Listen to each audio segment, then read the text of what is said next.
Haya, nafikiria tu kama nitaanza series fulani hapo.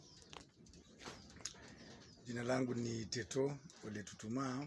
Mimi ni mzazi, msanii na hali kadhalika kiongozi jamii. Hususan kusudi la post hizi ni uweze kufanya vitu zinaitwa monologue. No, sio monologue. Monologue is when you are acting. No, vlog I meant.